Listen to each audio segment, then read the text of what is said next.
আপনি যদি একজন স্টুডেন্ট হয়ে থাকেন তাহলে এই ভিডিওটি আপনার জন্য।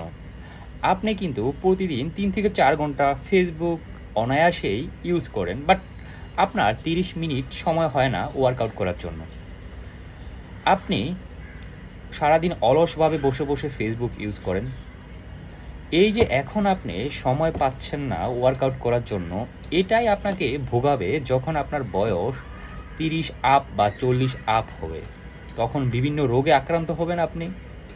আপনার নিজের শরীর আপনার নিজের কন্ট্রোলেই থাকবে না। আর এই ওয়ার্কআউট করার জন্য আপনার জিমে যাওয়ার দরকার নেই। আমি আমার ওয়ার্কআউট শুরু করি এখানে।